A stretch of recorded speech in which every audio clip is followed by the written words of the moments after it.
Avalanche of Secrets, authors Gunter and Stanley.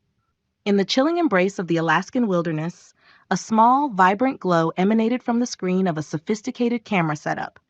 Rachel, her face illuminated by the soft light of the device, adjusted the angle, ensuring that every contour of the dense forest behind her was visible to her audience. "Okay, Mark, we're about to be live," she whispered, her voice a mix of excitement and a palpable tension that the dense forest air seemed to amplify. Mark, his eyes scanning the dense foliage, nodded. "Let's do this, Rach. Remember, authenticity is what our followers love about us." Rachel flashed a charismatic smile, her adventurous spirit shining through the lens. "Hey, adventurers!" she greeted, her voice steady and inviting. "Welcome to our most daring expedition yet. As you can see, we're on the outskirts of the infamous Alaskan Triangle, a place shrouded in mystery and, well, some say, danger." The camera, held steady by Mark, panned to capture the eerie stillness of the wilderness. "We're here to uncover what lies beneath these tales of the unknown. UFOs, hidden bases, or just the raw, unexplained beauty of nature," Mark added, his tone both enthusiastic and respectful of the setting. Rachel's face returned to the screen, her expression turning serious. "But we're not naive, folks. We've done our research, we've got our gear, and most importantly, we respect the power and unpredictability of this place." The screen flickered slightly, a subtle reminder of the remoteness of their location. "We'll be live streaming our journey, sharing with you every step, every discovery, and yes, every challenge we face. Your support means the world to us, so keep the comments and likes coming," Rachel said, her eyes briefly glancing at the live chat flooding in with messages of encouragement and caution. As the stream continued, the duo began their trek into the depths of the triangle. With every step, the wilderness seemed to close in around them, a silent observer to their journey. The camera captured not just their path, but also their interactions. Mark's spontaneous jokes to lighten the mood, Rachel's keen observations about the flora and fauna, and the seamless teamwork that had made them internet sensations. However, as the daylight began to wane, a different side of Rachel emerged, one hidden from the prying eyes of their followers. The camera was off, and her demeanor shifted. "Mark, are we really prepared for this? This place, it's like nothing we've ever tackled before," she confessed, her voice a soft echo among the towering trees. Mark looked at her, his face a blend of concern and confidence. "We've faced challenges before, Rach. Yes, this is different, more unpredictable, but we've got each other's backs. And hey, isn't this what we signed up for? To explore the unexplored?" Their conversation was cut short as a sudden rustle in the underbrush grabbed their attention. The camera was swiftly turned on again, the live stream capturing their apprehensive faces as they peered into the thickening shadows. "Did you guys see that?" Rachel whispered into the microphone, her adventurous facade momentarily faltering. "Something's out here with us." The screen went black, the live stream abruptly ending, leaving their followers in bewildered suspense. Chapter 1, The Assignment. The day was drawing to a close at FBI headquarters, the setting sun casting long shadows across the offices. Special Agent Elizabeth Shaw was wrapping up her work, the last lines of code from a cyber investigation still fresh on her screen. The prospect of a peaceful weekend was within reach when her phone buzzed insistently. It was a number she knew all too well, Agent Thomas Johnson, her superior. "Shaw," she answered, a hint of wariness in her voice. "Shaw, hold off on any plans you have for the weekend. We've got a situation, and I need you on it." Johnson's voice was stern, brooking no argument. With a resigned sigh, Shaw acknowledged, "Understood, sir. What's the situation?" "I want to brief you in person. Meet me in the conference room in 5, Johnson instructed before ending the call. Shaw made her way to the conference room, her mind shifting gears from cyber threats to the unknown challenge that awaited her. Johnson was already there, his expression grave as he gestured to the screen, displaying a paused YouTube video, the last known footage of Rachel and Mark, the missing influencers. "Shaw, these two have managed to stir up quite a storm. Disappeared in the Alaskan Triangle, and with their following, this isn't just a missing persons case. It's a powder keg waiting to blow," Johnson explained, his gaze fixed on the screen. Shaw absorbed the information, the magnitude of the case settling in. "The Alaskan Triangle, sir. That's a bit out of our usual scope. Johnson met her gaze, the weight of his next words clear in his expression. It is. But this case has layers we're only starting to understand. There's chatter, theories spiraling out of control, and we need someone with your analytical skills to cut through the noise. He handed her a file, its contents a collection of maps, social media excerpts, and witness statements. You're heading to Alaska, Shaw. We need answers, and we need them yesterday. Taking the file, Shaw felt the familiar surge of focus. The weekend's rest would have to wait. I'll get on it right away, sir. As Shaw left the conference room, the weight of the assignment was a tangible presence, a reminder of the stakes at play. The city around her pulsed with life, unaware of the enigma that lay hidden in the distant Alaskan wilderness. But for Shaw, the path was clear. She would follow the whispers of insight, the silent guidance that had become her constant companion, into the heart of the triangle. The journey ahead was a bridge between the known and the profound unknown. As she prepared for the flight, the documents and notes her armor against uncertainty, Shaw knew that the investigation would demand every ounce of her skill and intuition.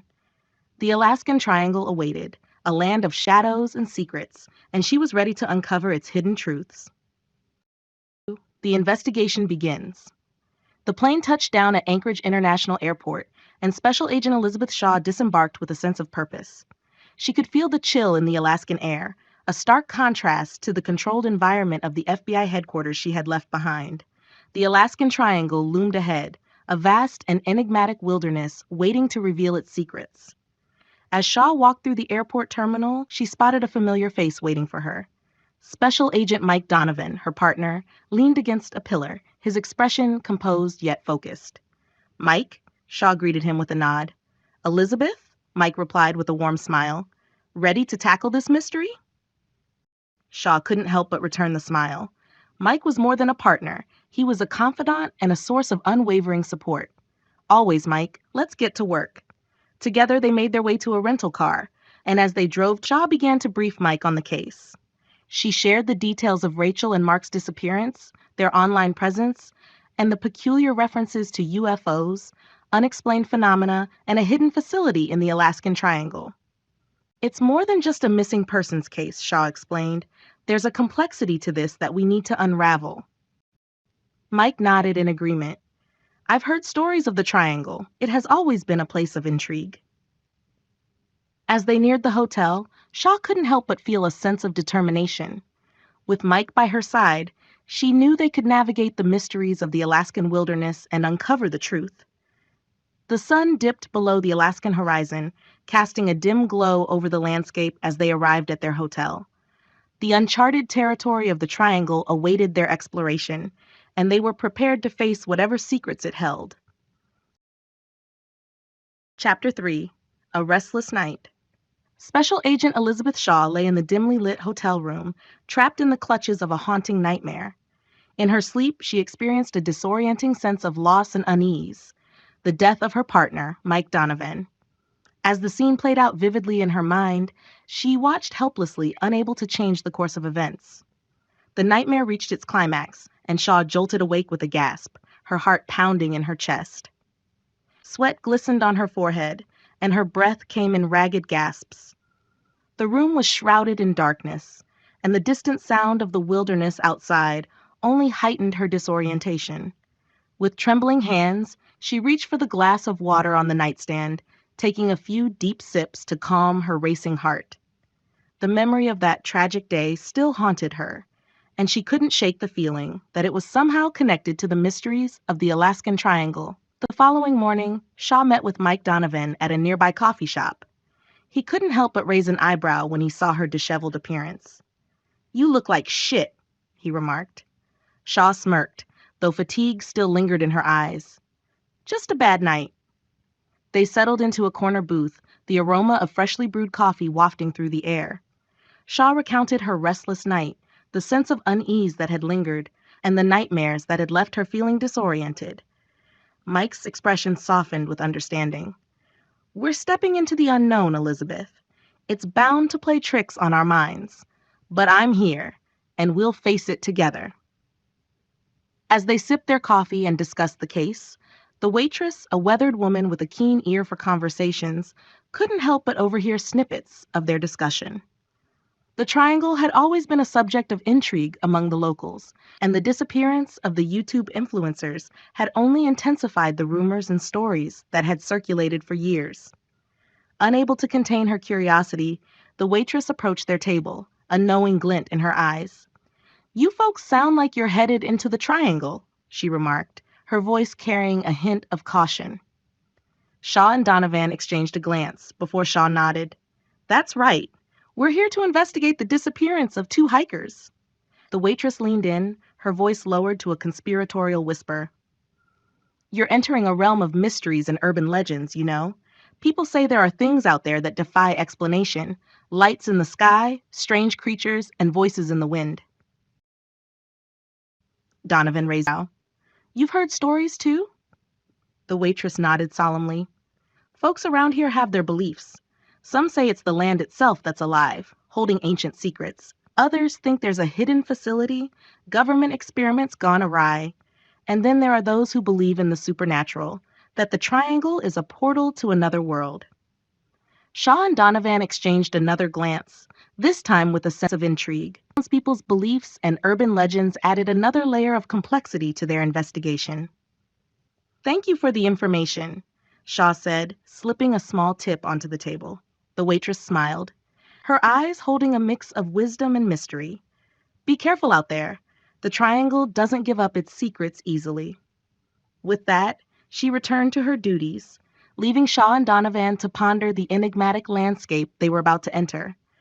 The coffee shop encounter had only deepened their fascination with the Alaskan Triangle and the mysteries that awaited them. Chapter 4. Into the Heart of the Triangle. The Alaskan morning greeted Special Agent Elizabeth Shaw and Mike Donovan with crisp, invigorating air as they stood outside the hotel. Their destination loomed on the horizon, the Alaskan Triangle, a vast and foreboding wilderness that had captivated imaginations and fueled legends for generations. Shaw placed her backpack in the trunk of the rental, ensuring she had all the essentials for their journey.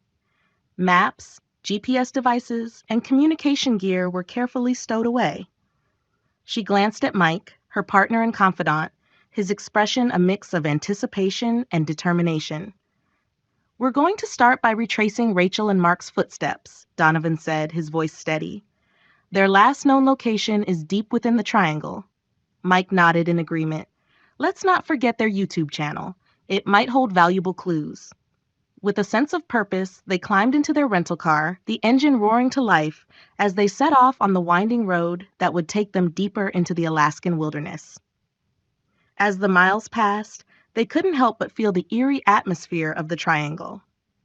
Unexplained phenomena seemed to hang in the air, a sudden drop in temperature, the rustling of unseen creatures, and strange lights that flickered in the distance, casting an otherworldly glow on the surroundings. The townspeople's stories lingered in their minds, creating a tapestry of urban legends. Shaw and Mike exchanged glances, silently acknowledging the enigma that awaited them. The triangle was like no other place they had investigated. After an hour of driving, they reached a small, remote town on the outskirts of the triangle. It was a place where time seemed to stand still, and the locals regarded outsiders with a mix of curiosity and wariness. Before venturing deeper into the wilderness, Shaw suggested they take a moment to refuel and have lunch, both for sustenance and information. They found a quaint diner that seemed like a relic from a bygone era, its neon sign flickering above the entrance. The diner was a cozy refuge from the wilderness outside. The aroma of coffee and freshly baked pies filled the air, and the low chatter of locals created a comforting backdrop. Shaw and Mike settled into a corner booth, a map of the triangle spread out before them. As they sipped on steaming cups of coffee, Shaw couldn't shake the feeling that the waitress's words still echoed in her mind. The tales of lights in the sky, strange creatures, and voices in the wind. Mike noticed her contemplative expression.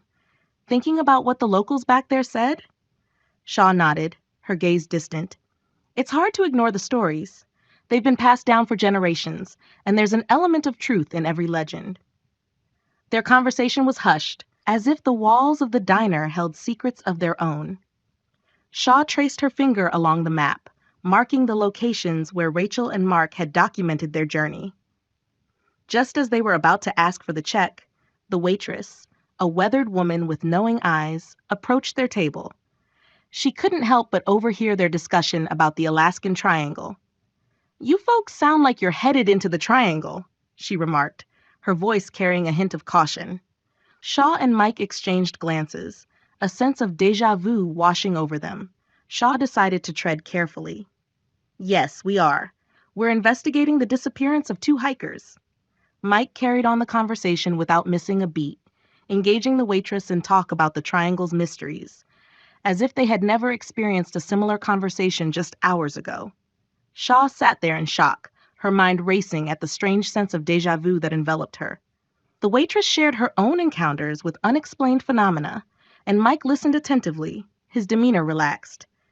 To him, it was just another conversation, but to Shaw, it felt like a surreal repetition of events. Chapter 5, Echoes of the Past. The diner's quaint interior seemed to hold its breath. Special Agent Mike Donovan continued his conversation with the weathered waitress. To him, it was just another exchange, another opportunity to gather information. But for Special Agent Elizabeth Shaw, it was an eerie déjà vu, a haunting sense of repetition that sent shivers down her spine. The waitress shared stories of strange occurrences in the Alaskan Triangle, sightings of unexplained lights, encounters with mysterious beings, and whispers carried by the wind. Her voice was a low murmur, almost as if she was revealing long-held secrets. Shaw's mind raced, the weight of her nightmares and the waitress's words pressing upon her. As the conversation unfolded, Shaw's gaze drifted to a nearby window, where the wilderness of the Triangle loomed beyond. The dense trees seemed to beckon, their branches reaching out like shadowy fingers. The unease in the room was palpable, a collective awareness of the mysteries that surrounded them. Mike Donovan, oblivious to Shaw's inner turmoil, finally wrapped up the conversation with the waitress, leaving her with a tip and a polite smile. "Thank you for sharing your stories. We appreciate it." As they left the diner and stepped back into the crisp Alaskan air, Shaw couldn't contain her curiosity any longer. "Mike, did you not find that conversation? It was like we had lived it before." Mike glanced at her, a furrow forming on his brow. "What do you mean, Elizabeth?" Shaw hesitated for a moment, searching for the right words. "It was like déjà vu, Mike. The conversation with the waitress, the stories she shared, it all felt eerily familiar." Mike chuckled, dismissing her concerns. "Come on, Elizabeth. We're in a place where legends and mysteries are part of everyday life. It's bound to feel a bit surreal. Let's focus on the task at hand." Shaw nodded, her unease still lingering. She knew there were secrets within the Triangle, and she was determined to uncover them. The disappearance of Rachel and Mark, the unsettling dreams, and now the uncanny repetition of events. It all pointed to something larger, something waiting to be revealed.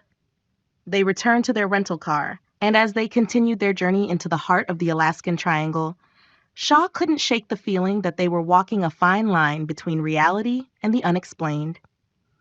The echoes of the past reverberated in her mind, and with each passing mile, the mysteries of the Triangle seemed to grow darker and more inscrutable. Unknown to Shaw, the secrets of the Triangle were woven into the very fabric of her existence, and the truth, like an elusive specter, was waiting to be unveiled, one enigmatic piece at a time. Chapter 6, The Unfolding Mystery. The winding road led Special Agents Elizabeth Shaw and Mike Donovan deeper into the heart of the Alaskan Triangle. The dense wilderness pressed in around them, the towering trees casting long, eerie shadows as if they held the secrets of the land within their branches. Their journey was punctuated by moments of strange phenomena, flashes of unexplained lights in the distant sky, rustlings in the underbrush that defied identification, and an overwhelming sense of being watched.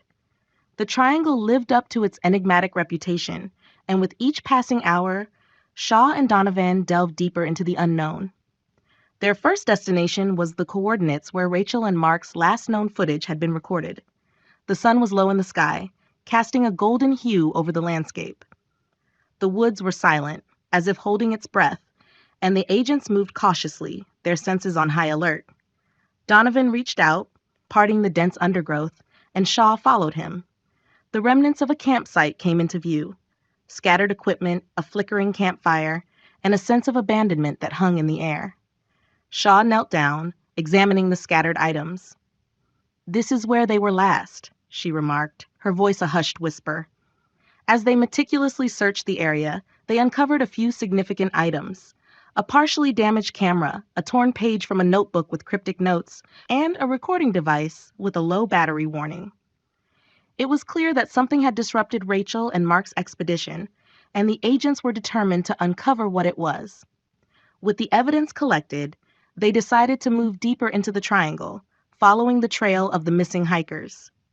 The sun dipped below the horizon, and the wilderness came alive with nocturnal sounds. Shaw and Donovan's flashlights cut through the darkness, their beams revealing gnarled tree trunks and the ever-present sense of foreboding. Time passed in the inky blackness of the triangle, the agents pressing forward despite the growing unease that clung to them. Suddenly, their radios crackled to life, emitting an otherworldly static. They exchanged puzzled glances, their training kicking in as they attempted to reestablish communication. Before they could make any progress, a sound echoed through the trees, an eerie, melodic hum that seemed to emanate from all directions. It filled the air, creating an unsettling dissonance that sent shivers down their spines. Shaw and Donovan, their senses heightened, continued to move forward cautiously, guided by the faintest traces of Rachel and Mark's trail. The hum grew louder, its source still a mystery, as they ventured deeper into the heart of the Alaskan Triangle. Unbeknownst to them, the triangle held its secrets close, and the echoes of the past whispered through the night, beckoning them further into the enigmatic unknown. Chapter 7, Whispers of the Wilderness. Special agents Elizabeth Shaw and Mike Donovan pressed deeper into the heart of the Alaskan Triangle, their flashlights cutting through the inky darkness. The eerie hum that had filled the air seemed to grow louder and more pervasive with every step, creating a dissonant symphony of the unknown. The trail of the missing hikers, Rachel and Mark, was their guiding light, a thread of hope in the labyrinthine wilderness. As they followed the faint traces of footprints and disturbed foliage, Shaw couldn't escape the feeling that she was being watched, that unseen eyes observed her every move. "Mike, do you feel that?" Shaw whispered, her voice barely audible over the cacophony of nature's mysterious song. Donovan, his expression a mix of determination and unease, responded, "Feel what?" "It feels like somebody's watching us," Shaw said, her senses on high alert. Donovan smirked. "Or something." "Not funny," Shaw retorted, her nerves on edge. Their flashlights revealed glimpses of the surrounding flora and fauna, ancient trees with gnarled branches, luminescent fungi that glowed in the dark, and the occasional rustle in the underbrush. It was a world untouched by time, where the rules of reality seemed to bend and blur. As they moved deeper into the wilderness, the remnants of Rachel and Mark's expedition became more frequent. Discarded equipment, torn pages of notebooks, and fragments of their camera gear were scattered like breadcrumbs, leading them further into the unknown. The hum, now a constant presence, was accompanied by faint whispers carried on the wind. Shaw and Donovan strained to make out the words, but they remained elusive, as if spoken in a language beyond human comprehension. Every passing minute, the mystery of the triangle seemed to close in around them, a riddle waiting to be solved. The agents were determined to find answers, to uncover the truth behind the disappearance of the hikers and the enigmatic forces at play. Suddenly, as they rounded a dense thicket, their flashlights illuminated a clearing ahead. In the center of the clearing stood a peculiar structure, a towering monolith made of weathered stones, adorned with cryptic symbols and carvings that seemed to pulse with an otherworldly energy. Shaw and Donovan approached the monolith cautiously, their senses on high alert. The symbols etched into the stones hinted at an ancient language, one that had long been forgotten. It was a stark contrast to the modern world they knew, a glimpse into a realm untouched by time. As they examined the monolith, the whispers in the wind grew more pronounced, the words now distinct but unintelligible. It was as if the very stones of the structure held the secrets of the triangle, waiting to reveal their enigmatic truths. Shaw reached out to touch one of the symbols, her fingers tracing its intricate lines. In that moment, a surge of energy coursed through her, sending shockwaves of revelation into her mind. She saw glimpses of visions, lights in the sky, strange beings, and a hidden facility deep within the triangle. Gasping, she stumbled back from the monolith, her heart racing. Donovan rushed to her side, concern etched on his face. "Elizabeth, are you okay?" Chapter 8, Echoes of the Past. In the dim, musty confines of the FBI's forgotten archives, Special Agent Elizabeth Shaw hunched over a wooden table, her eyes tracing the faded ink of a declassified document. It was brittle with age, the paper yellowed and curling at the edges. The overhead light cast a weak, flickering glow, shadows playing across Shaw's face, deepening the lines of concentration etched there. Beside her, as always, stood Mike Donovan, his presence both comforting and unnerving. "Operation Aurora," Shaw murmured, reading aloud the bold, black header of the document. Her finger hovered over a paragraph, densely packed with military jargon and redacted lines that censored more than they revealed. Psychic warfare in the Alaskan Triangle. What were they searching for? Donovan leaned in, his gaze fixed on the document. Maybe the same thing that lured Rachel and Mark into the wilderness. The same thing that's calling to you now. Shaw felt a chill, not from the drafty room, but from Donovan's words. They echoed in her mind, unsettling yet impossible to dismiss.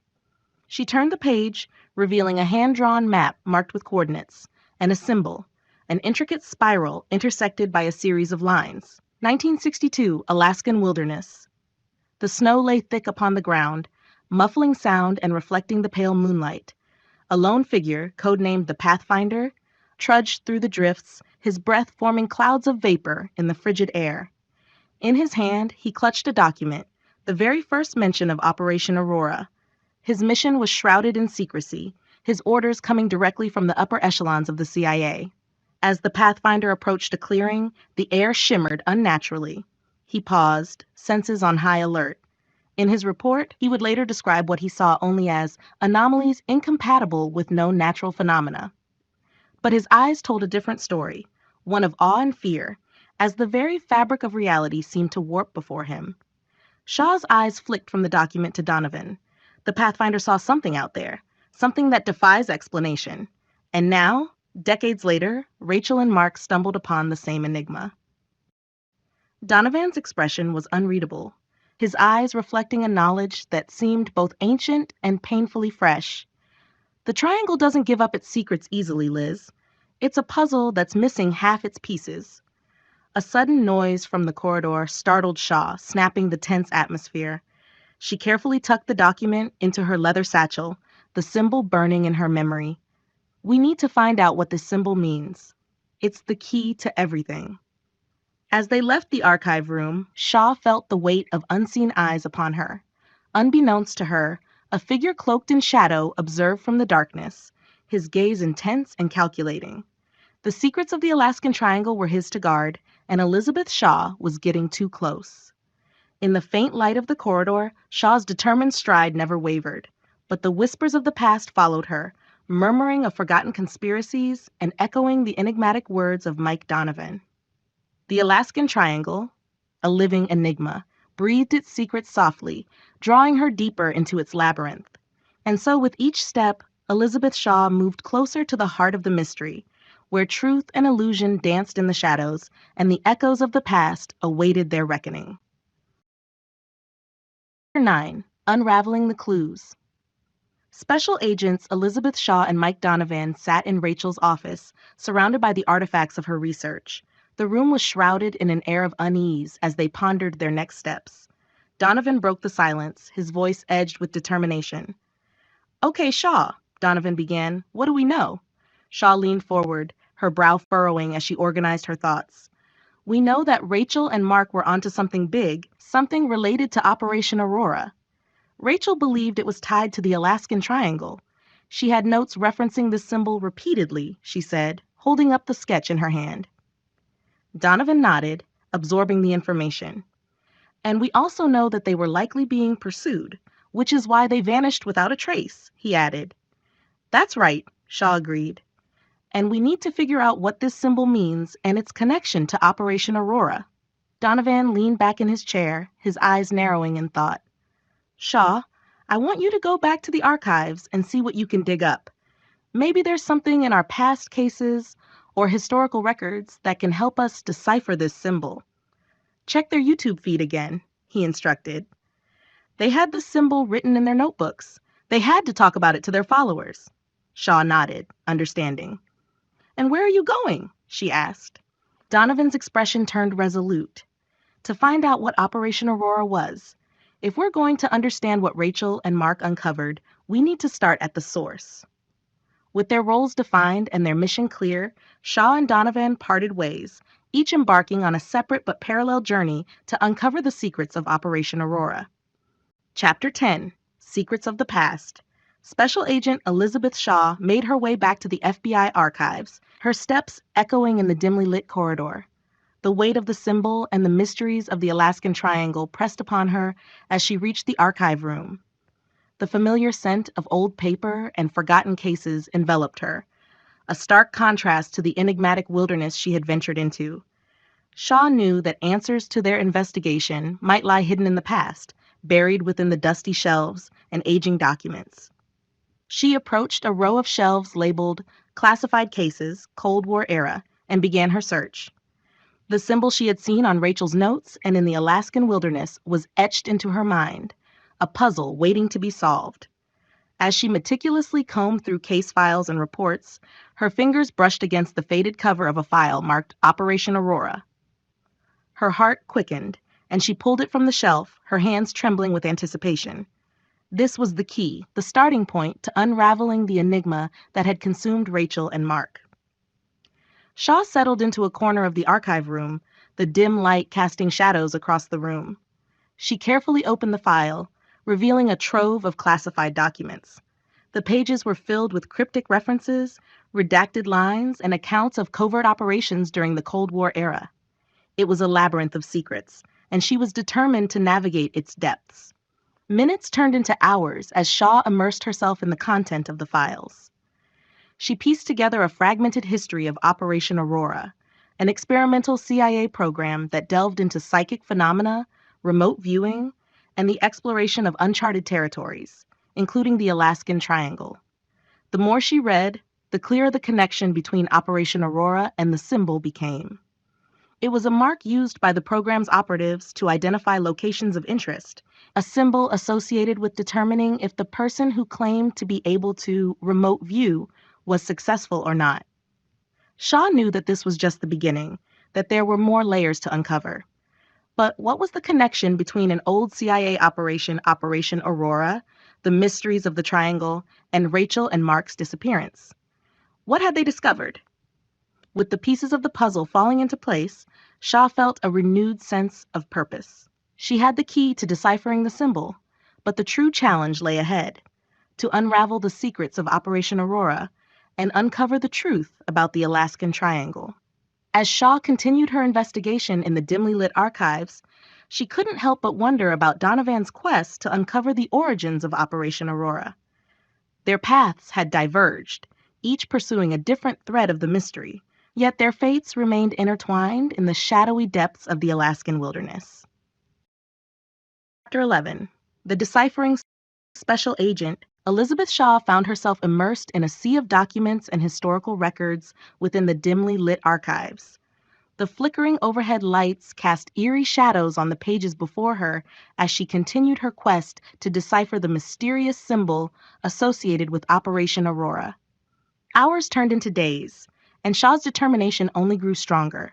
She cross-referenced historical records, declassified files, and even consulted experts in cryptography. Slowly but surely, she began to piece together the significance of the symbol. In a breakthrough moment, Shaw stumbled upon an old memo buried within a dusty folder. It contained references to experiments conducted during Operation Aurora, experiments that delved into psychic phenomena and remote viewing. The symbol she had been deciphering was not just a marker. It was a code, a covert means for those involved in Operation Aurora to communicate about their findings and observations without revealing sensitive information. Excitement surged through Shaw as she realized the connection between the symbol and the psychic experiments. It was a key piece of the puzzle, a tool used by the CIA to test the abilities of remote viewers in locating and identifying the symbol in different locations within the Alaskan Triangle. With this revelation, Shaw understood that Rachel and Mark had stumbled upon a deeper layer of Operation Aurora's secrets. The symbol had become a trail of breadcrumbs leading to covert experiments, hidden facilities, and the enigmatic forces at play within the triangle. As she continued her research, Shaw couldn't shake the feeling that she was getting closer to the truth. The symbol had become her guiding light in the labyrinth of secrets, illuminating the path to understanding the Alaskan Triangle's mysteries. Just as Shaw reached for the light switch to turn them off, a shiver coursed down her spine. The sensation of being watched returned, stronger than before. Her heart raced and she spun around, but the dimly lit archives revealed no one else present. A chill hung in the air, and Shaw knew that this feeling couldn't be mere paranoia. Something or someone was watching her, lurking in the shadows of the past, waiting for the moment to reveal itself. With her senses heightened and her instincts on alert, Shaw continued her investigation, determined to uncover the truth no matter what lurked in the darkness. Chapter 12: The Lady's Identity. The moon hung low in the night sky, casting a silvery glow across the room where Special Agent Elizabeth Shaw lay in an uneasy slumber. Shadows danced on the walls, and a sense of foreboding clung to the air. In the depths of the night, the past reached out to Shaw in the form of haunting nightmares. Her eyes darted beneath closed lids as the nightmare unfolded. Gunshots echoed through the darkness, a chilling symphony of violence. Shaw found herself in the midst of chaos, wearing her FBI attire, her heart pounding in her chest. "Officer down," she heard herself say into the police radio, her voice trembling with urgency. It was a phrase etched into her memory, a distress call she had uttered in the line of duty. The night was filled with eerie silence as she moved through the shadows, the weight of responsibility heavy on her shoulders. The dream played out like a relentless reel of suspense, and Shaw couldn't escape the feeling of impending danger. Suddenly, a figure emerged from the darkness, their features obscured. Shaw's training kicked in, and she raised her weapon, her finger poised on the trigger. But before she could react, the figure spoke, her voice a haunting whisper. It was the waitress from the restaurant, same flower sundress, same gold necklace. "Seek the truth," she urged, her words echoing in the void. In the midst of the nightmare, Shaw's eyes snapped open, and she jolted upright in bed, her breath ragged. The room was bathed in the soft glow of the moonlight, and the echoes of her dream lingered in her mind. As the adrenaline slowly receded, Shaw realized that the shots fired, the distress call, and the mysterious figure were all fragments of a haunting dream. It had felt so real, so vivid, that for a moment she had been transported back to a night she would never forget. Gathering her thoughts, Shaw knew that the dream held a message, a cryptic reminder that the past was intertwined with the present. The mysteries of the Alaskan Triangle and Operation Aurora were calling to her, urging her to seek the truth. And who was the lady from the restaurant? With the weight of her nocturnal ordeal pressing upon her, Shaw knew that the path forward was clearer than ever. She had to uncover the identity of the lady and her significance to the case. Or had she lost her mind? She wondered as the Alaskan wilderness beckoned her back. As the night wore on, Special Agent Elizabeth Shaw contemplated the enigmatic forces at play, unaware that her dreams were but a prelude to the revelations that lay ahead. Chapter 13: Operation Aurora Revealed. Special Agent Elizabeth Shaw sat in a dimly lit corner of the Washington, D.C. cafe, her mind still haunted by the enigmatic dream from the night before. The image of the mysterious waitress and her cryptic message lingered, urging Shaw to seek answers in the midst of uncertainty. As she stirred her coffee absent-mindedly, Shaw spotted Mike Donovan approaching through the cafe's large windows. He pushed open the door, the bell above it tinkling softly, and joined her at the table. His eyes met hers, and they exchanged a knowing look that conveyed the weight of their discoveries. "Shaw," Donovan began, his voice low, "I've got some information that sheds some light on Operation Aurora." Shaw leaned forward. "Me too," she informed her partner. Donovan took a sip of his own coffee before revealing.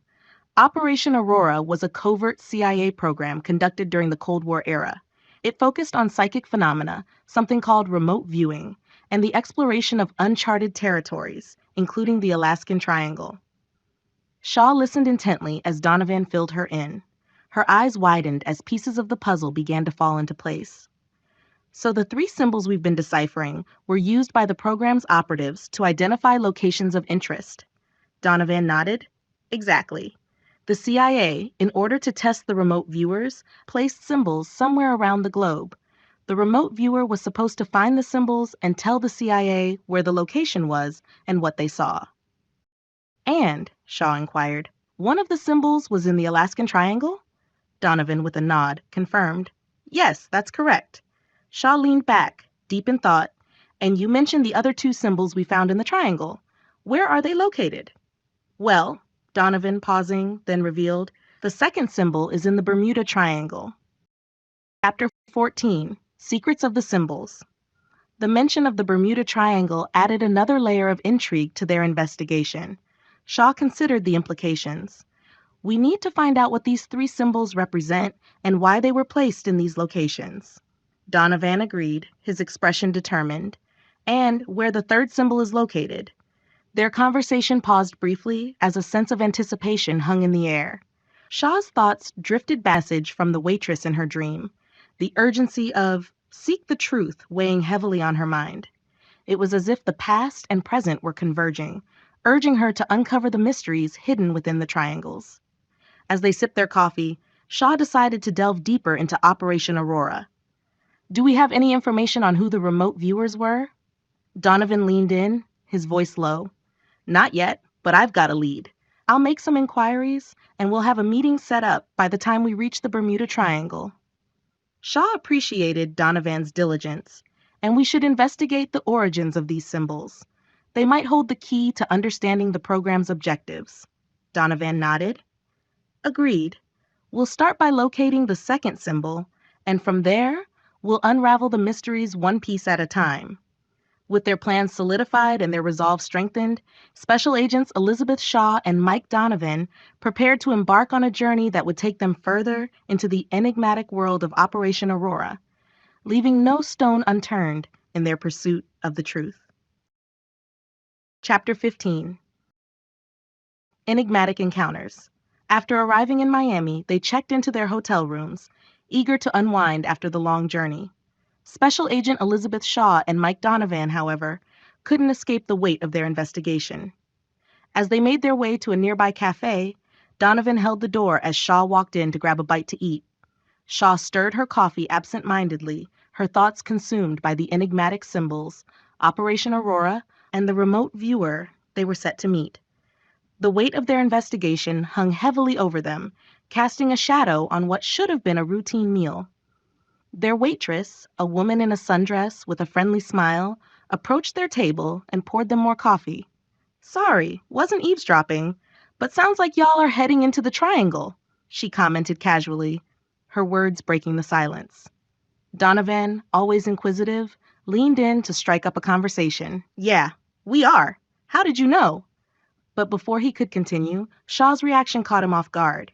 She abruptly pushed her plate away, her face a mask of shock and disbelief. No, hell, no, she muttered, her voice trembling. Without a word, Shaw got up from the booth and made a beeline for the exit.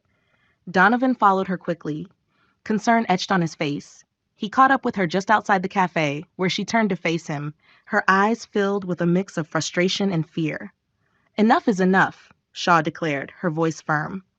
Are you telling me you don't recognize that woman? She has served us 3 times. Same dress, same necklace, same comment about the triangle. What the hell is going on? Donovan opened his mouth to respond, but before he could utter a word, the lady in the sundress emerged from the cafe and approached them. Her presence was enigmatic, and she exuded an air of knowing that sent shivers down Shaw's spine. Come back inside, the lady urged as she stepped outside, her voice soft yet commanding. I'll explain everything.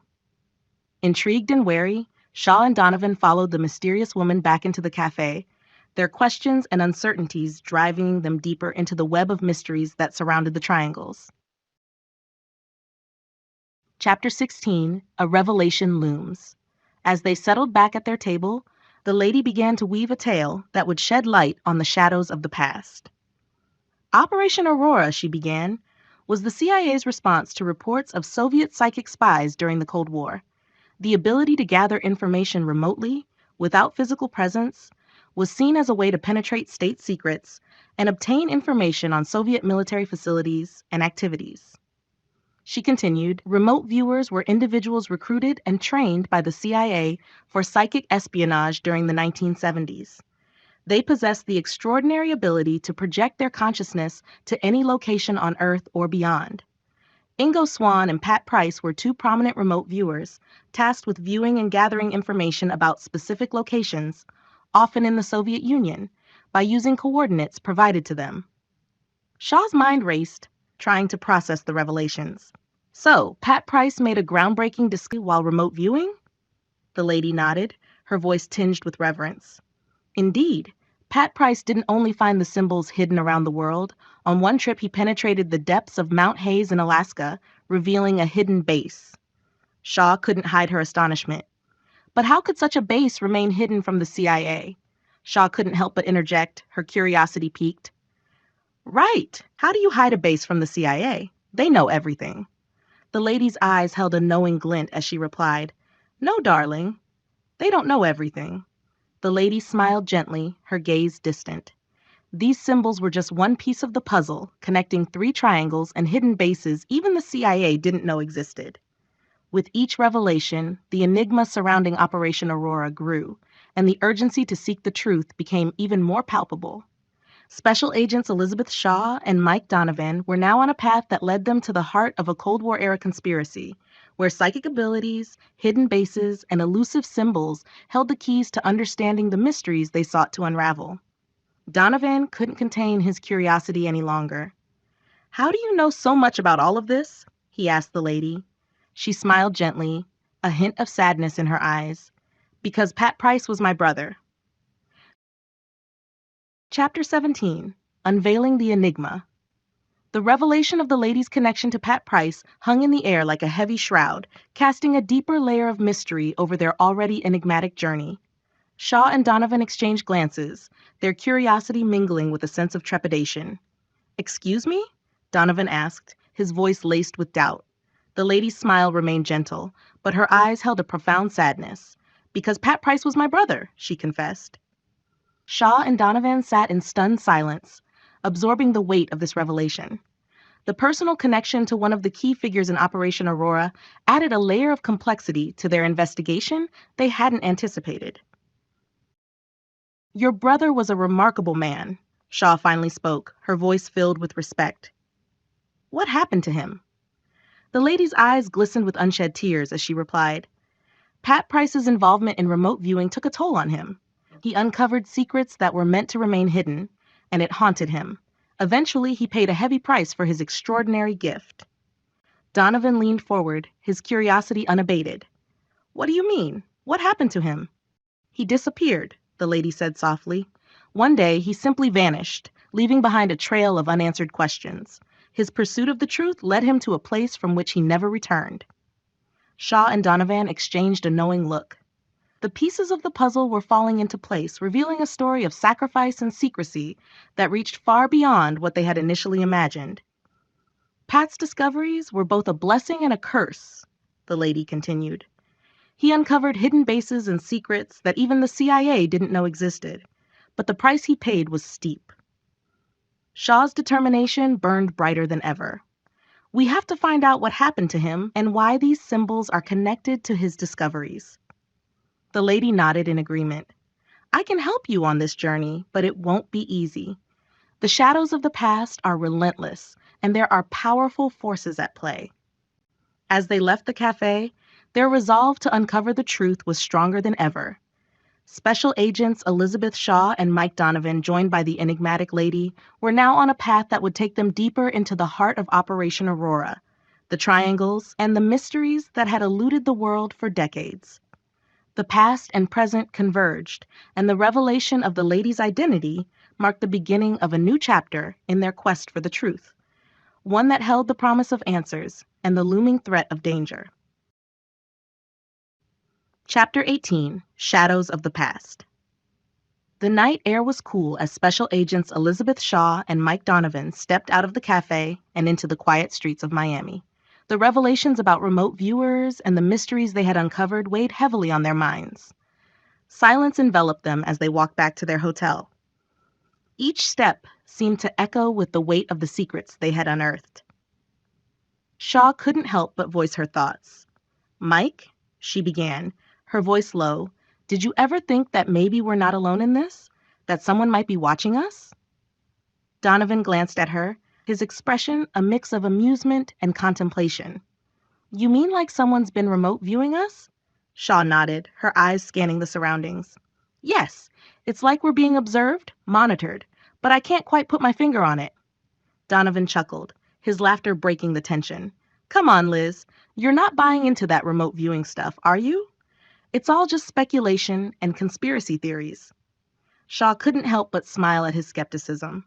"Maybe not, but it's an eerie feeling, Mike. Like we're caught in someone's gaze." He grinned playfully.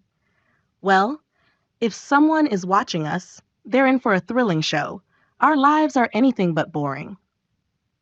As they continued their conversation, Donovan couldn't help but notice someone, or perhaps more than one person, had been keeping a discreet distance from them, blending into the crowd. Donovan's instincts were sharp, and his training had taught him to trust his gut. He decided not to mention it to Shaw, not wanting to worry her further. Instead, he kept their conversation going, all the while casting subtle glances over his shoulder, catching glimpses of shadowy figures in the periphery of his vision. The feeling of being followed persisted, and Donovan's senses were on high alert. He couldn't determine who these mysterious individuals were or their motives, but he was certain that they were not alone in their pursuit. As they reached their hotel rooms, Donovan turned to Shaw, his eyes warm with reassurance. "Liz, there's no one watching over you but me. I've got your back, always." Shaw appreciated his comforting words and nodded. "I know, Mike. Thanks." Their hotel rooms offered a temporary respite from the enigmatic shadows that seemed to follow them. Special Agents Elizabeth Shaw and Mike Donovan were determined to unravel the mysteries they had uncovered, no matter the challenges they faced or the shadows that lurked in their path. Chapter 19, The Pursuit Intensifies. The following morning, Special Agents Elizabeth Shaw and Mike Donovan woke to the warm Miami sun streaming through their hotel room windows. The events of the previous day still weighed heavily on their minds. Over breakfast at a nearby cafe, they discussed their next steps. Donovan had spent part of the night discreetly investigating the individuals who had been tailing them, but his efforts had yielded little information. It was clear that they were dealing with a group determined to stay hidden. Shaw sipped her coffee thoughtfully, her gaze distant. "Mike, we can't ignore the fact that someone is keeping tabs on us. We need to find out who they are and why they're interested in our investigation." Donovan nodded in agreement. "Agreed, Liz. I'll continue looking into it, but we should also consider reaching out to our contacts in the intelligence community. They might have information on any covert operations involving the triangles." Their plan set, they spent the day investigating the Bermuda Triangle and its connection to the symbols and remote viewers. Their journey took them to a remote island in the Caribbean, where they encountered local fishermen who shared stories of strange occurrences in the area. Shaw couldn't shake the sensation that they were closing in on something big, something that powerful forces wanted to remain hidden. The pursuit of the truth had intensified, and the mysteries of the triangles only served to fuel their determination. The following evening, with the sun setting over the waters of Bermuda, Shaw and Donovan found themselves standing on the shore, the waves gently lapping at their feet. The evidence they had gathered so far weighed heavily on their minds. Shaw's brow furrowed as she considered his words. "Mike, do you think there is a third triangle?" she asked, her voice filled with curiosity.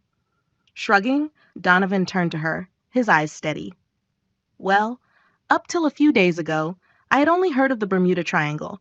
Now we have two. What's to say there isn't three?" With the mysteries of the triangles looming before them and the feeling of being watched never far from their thoughts, the two agents knew that their journey was far from over. The pursuit of the truth had become an unrelenting force, driving them deeper into the enigmatic shadows that shrouded the triangles, and their determination to uncover the secrets grew stronger with each passing day. Chapter 20. The Cryptic Coordinates. Back at their hotel, Special Agents Elizabeth Shaw and Mike Donovan sat at a table strewn with notes and files from their investigation. The symbols, the coordinates, and the stories of remote viewers filled the room as they combed through the information, seeking any hidden clues. Shaw had a pair of earbuds in, listening to a video on her laptop, while Donovan studied a map. Donovan couldn't help but think out loud, "We're dealing with symbols and triangles." He stared at the map and continued.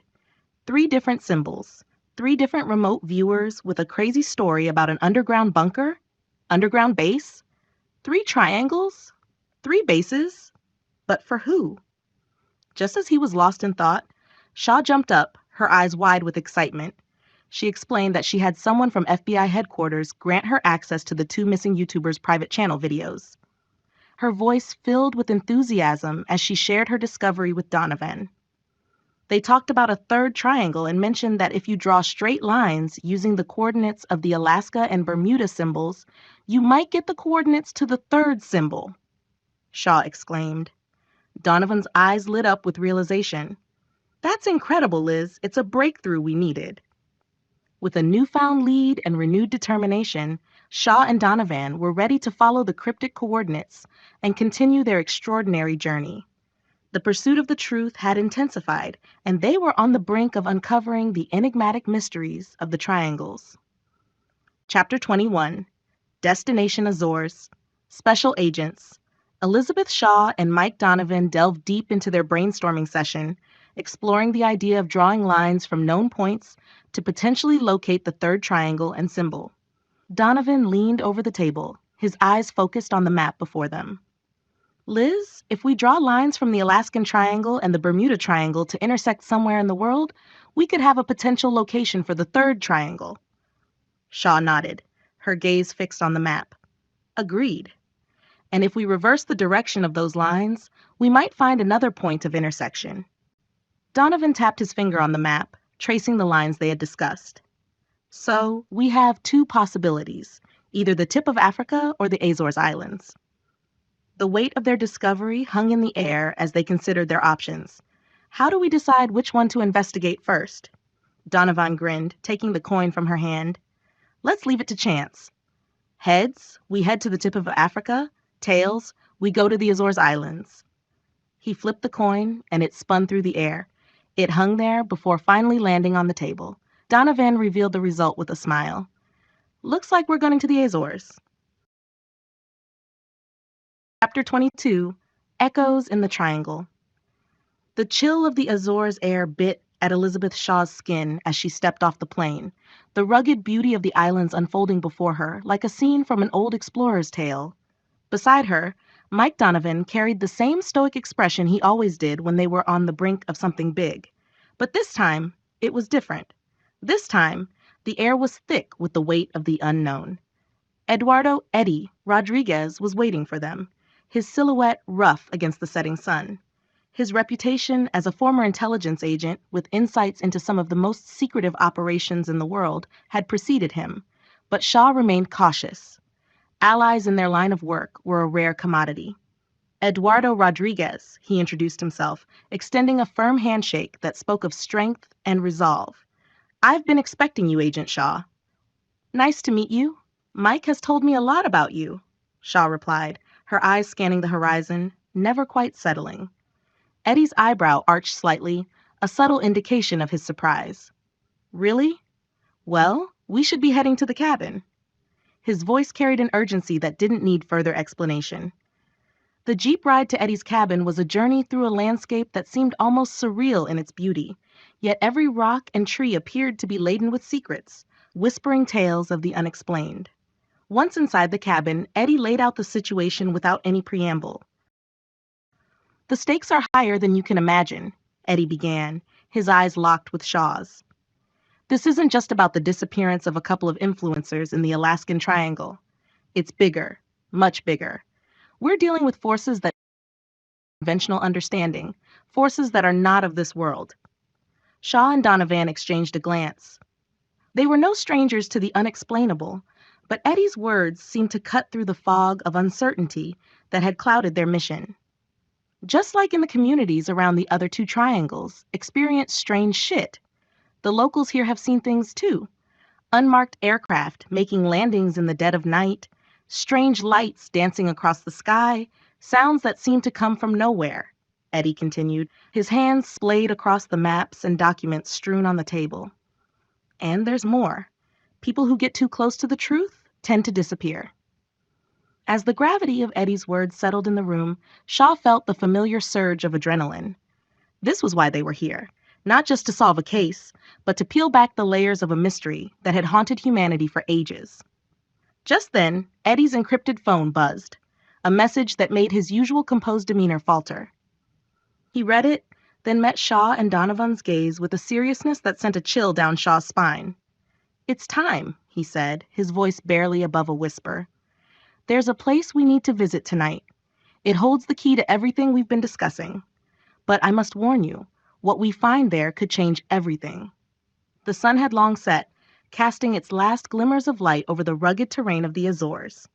As Shaw, Donovan, and Eddie prepared to step into the heart of the mystery, the world around them seemed to hold its breath, as if waiting for the secrets of the triangle to finally be revealed. Chapter 23, The Meeting and the Update. In the secluded cabin nestled on the fringes of the Azores, the air was thick with anticipation. Eduardo Eddie Rodriguez, a man whose life was a tapestry of secrets and clandestine operations, stood by the door, his gaze fixed on the winding path that led to his hidden abode. Beside him, Special Agent Elizabeth Shaw waited, her mind a whirlwind of the mysteries they had encountered and the enigma that was about to unfold. The sound of an approaching vehicle broke the silence, and soon a figure emerged. Dr. Emily Turner, her demeanor exuding confidence and intelligence. Eddie welcomed her with a respectful nod, and Shaw observed the astrophysicist closely, understanding the critical role she was about to play in their investigation. "Dr. Turner, thank you for joining us," Eddie greeted. "Agent Shaw has been at the forefront of this investigation, and your expertise is precisely what we need at this juncture." At Eddie's words, Shaw and Mike exchanged a glance. Mike, the senior partner, raised an eyebrow subtly, an unspoken acknowledgement of Shaw's unexpected recognition as the lead. Yet he remained silent, a silent testament to the trust and respect within their partnership. Dr. Turner offered a slight, knowing smile. "I'm aware of the peculiarities this case presents. Let's not waste any time." Shaw took a deep breath and began to provide a succinct update on their investigation. She spoke of the eerie occurrences in the Alaskan Triangle, the mysterious disappearance of the influencers, and the peculiar symbols that seemed to be a piece of a much larger puzzle. As Shaw narrated the events, Dr. Turner listened intently, her eyes occasionally narrowing, as if connecting the dots in her vast reservoir of knowledge. With the update concluded, the room was silent for a moment, the weight of the information hanging in the air like a dense fog. Dr. Turner finally broke the silence, her voice steady and assertive. "It's clear that we're dealing with phenomena that challenge our conventional understanding of the world. The interconnected bases you've stumbled upon are not just strategic points. They're part of a global network that's far more complex and far-reaching than anything we've encountered before." Chapter 24, Unraveling the Network. Dr. Turner walked over to the table where maps and documents were spread out. Her fingers traced the lines and symbols, each movement deliberate and precise. "These bases," she continued, "are interconnected in a manner that suggests a purpose beyond mere surveillance or military might. They are part of a network involved in the transmission of energy or information to an orbital platform in deep space. This is not just about global dominance, it's a chess game on a cosmic scale." Shaw and Eddie listened, the gravity of her words not lost on them. The pieces of the puzzle they had been struggling to assemble were beginning to form a clearer picture, thanks to Dr. Turner's insights. The positioning of these bases in remote mountainous areas and deep in the ocean's abyss speaks volumes about their purpose and the lengths to which those behind them are willing to go to keep their operations hidden, Dr. Turner elaborated. We're potentially looking at extraterrestrial involvement, or at the very least, technology that far surpasses our current capabilities. The revelation sent a shiver down Shaw's spine. The investigation had spiraled from a search for missing individuals into a confrontation with a reality that bordered on the unbelievable. Dr. Turner looked up from the map, her gaze meeting Shaw's. What you've uncovered is just the tip of the iceberg. The implications of this network, if left unchecked, could extend beyond mere threats to global security. We're talking about the very fabric of our reality and our place within the cosmos. The weight of her words settled over the cabin, a solemn vow to unravel the mysteries that lay hidden in the shadows of the world. Shaw, Eddie, and Dr. Turner knew that the path ahead was fraught with danger and uncertainty, but the truth was their guiding star, leading them deeper into the network that connected not just the bases, but their destinies as well. Chapter 25, The Digital Trail. As the revelations from Dr. Turner hung heavily in the air of Eddie's cabin, the group felt the gravity of their situation more than ever. The bases were all connected, as if the three tips of each of three triangles together formed one giant triangle, or a global network. It all painted a picture so vast and complex that it was hard to grasp its full magnitude. "So what's our next move?" Shaw asked, her mind racing through the myriad of leads and theories they had amassed. Eddie, his eyes reflecting a blend of determination and concern, broke the contemplative silence. "Well, if the three bases are connected, they must communicate somehow. We need someone who can uncover the digital trails that are surely well hidden." Dr. Turner nodded in agreement. "Yes, the technological aspect of this network is something we can't overlook. I know just the person. Alexandra Brooks. Her expertise in hacking and digital investigation is unparalleled." Shaw and Donovan exchanged a look of understanding. Bringing Alex into the investigation meant escalating their efforts to a new level, delving into the digital underworld where the secrets of the covert government forces and their extraterrestrial counterparts were guarded with utmost secrecy. Chapter 26, The Hacker's Edge. The late afternoon sun cast long shadows over the makeshift operations center as Elizabeth Shaw and Mike Donovan reviewed the latest intel. The room, once an abandoned warehouse on the outskirts of the city, now buzzed with a quiet intensity. It was then she entered, Alexandra Brooks, known in certain circles as the Digital Ghost. She was a stark contrast to the grizzled agents, her presence a blend of youthful nonchalance and piercing intelligence. "Alexandra Brooks," Shaw greeted, her tone a mix of wariness and respect. "Heard you're the best." Alex's smile didn't reach her eyes. "Only because the best never get caught," she quipped, remembering those that got away, her gaze scanning the myriad of screens and cables. Donovan, ever the skeptic, watched her closely. "This isn't a game," he said. "We're dealing with forces that—" "Operate in the shadows, I know," Alex interrupted, her fingers already dancing over a keyboard they'd set up for her. "Let's see if they can hide from the light." Hours passed, the room filled with the rhythmic tapping of keys and hushed discussions. Then, Alex paused, her eyes locked on a screen filled with lines of code that would look gibberish to the untrained eye. "Got something," she announced, her voice steady but her pulse quickening. "It's not much, but it's a start. A trail leading into the NSA's network, and it's not something they wanted to be found." Shaw leaned in, her mind racing with the possibilities. "Can you get us in?" Alex's smile returned, this time genuine. "Watch me." Chapter 27, Unveiling the Shadows. The revelation about the NSA's operations hit like a shockwave, leaving Shaw and Donovan grappling with the implications. Alex, her eyes still locked onto the screen, knew she had just unearthed a secret that could change everything.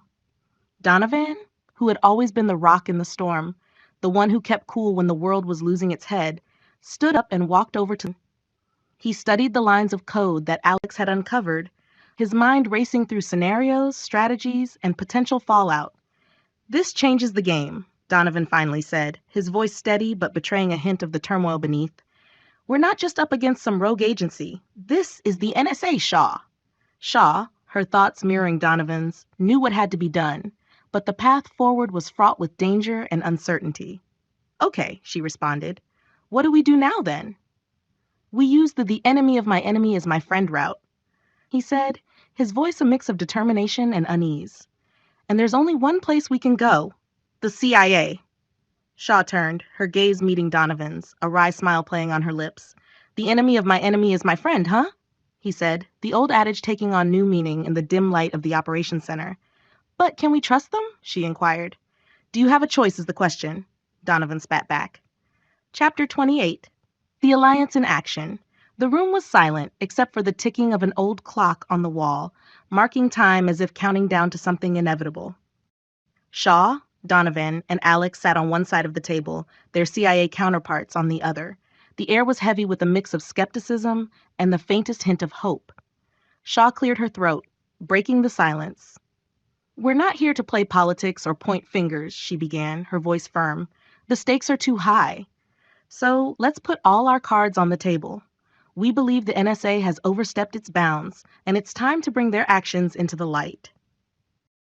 Shaw continued, her eyes unwavering as she addressed the CIA representatives. "We know that the CIA had a clandestine operation, codenamed Operation Aurora, during the Cold War era. It was focused on psychic phenomena, remote viewing, and the exploration of uncharted territories, including the Alaskan Triangle. The CIA officials exchanged a knowing glance, but remained silent, urging her to continue. We also have information about the remote viewers recruited and trained by the CIA, individuals like Ingo Swann and Pat Price," Shaw continued.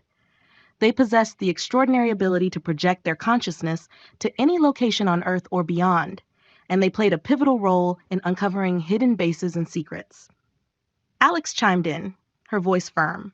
"But what we've discovered is that the NSA intervened and shut down these operations. They covered up the existence of the remote viewers and buried the truth about the hidden bases." The room was charged with tension as the gravity of the situation sunk in. The CIA officials exchanged another set of looks, this time filled with concern and realization. "We believe that the NSA's actions went far beyond what was necessary for national security," Shaw concluded. "They've crossed lines, and it's time to expose their actions to the world." The CIA representatives nodded, their expressions a mix of determination and concern. The alliance formed in that room was one born of necessity, a union of those who had once been on opposing sides but now faced a common enemy. With the truth laid bare, the group began to discuss their next steps, aware that the journey ahead would be perilous. Together, they would unravel the shadows of Operation Aurora and the NSA's covert actions, even if it meant bringing the secrets of the past into the unforgiving light of the present. Chapter 29. Shadows of Betrayal. As the discussion with the CIA representatives continued, Shaw and Donovan couldn't shake the feeling that they were walking a tightrope between allies and adversaries. The room was thick with tension as they delved deeper into the implications of the NSA's actions. The CIA, once seen as adversaries due to their own covert operations, had become unlikely allies in the face of the NSA's overreach. This newfound alliance was based on their shared goal of exposing the NSA's actions, but the lingering distrust from their past interactions cast a shadow of uncertainty. One of the CIA officials, a seasoned agent with a stern demeanor, finally spoke up. "Secrets are kept for a reason, Miss Shaw. Exposing the NSA's covert operations is a task of monumental proportions, and you have to reconcile what is best for the country and what exactly the people should know. Not to mention irrefutable proof that will stand up in the eyes of the world." Shaw met the CIA official's stern gaze with a determined expression. "I understand the complexities involved," she replied, her voice unwavering. "But the line between protecting national security and infringing on the rights of its citizens has blurred. The NSA's actions must be brought to light, but we'll do it with discretion and concrete evidence. It's not just about what's best for the country. It's about upholding the principles on which this nation was founded." The CIA agent leaned back in his chair, his gaze unwavering. "We can provide you with resources, support, and access to classified information, and tell you the location of the third symbol and triangle. But you'll have to work off the grid, off the books. This operation can't be linked back to us. If you are caught, well, let's just say this meeting never happened." Donovan, always pragmatic, spoke up. "We understand the need for discretion. We'll operate independently, gathering the evidence we need while minimizing exposure. The room fell into a contemplative silence as the alliance solidified. They had joined forces out of necessity, but the risks were high, and the shadow of betrayal loomed large. Shaw couldn't help but wonder if they were making a deal with the devil, trusting an agency with its own hidden agenda. As the meeting drew to a close, Shaw and Alex exchanged a knowing look. They were committed to their mission, to exposing the truth no matter the cost.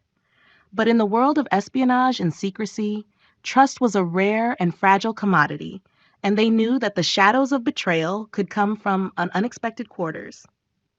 As they prepared to leave the room, Shaw couldn't help but feel a prickling sensation at the back of her neck, a nagging suspicion that they were not alone.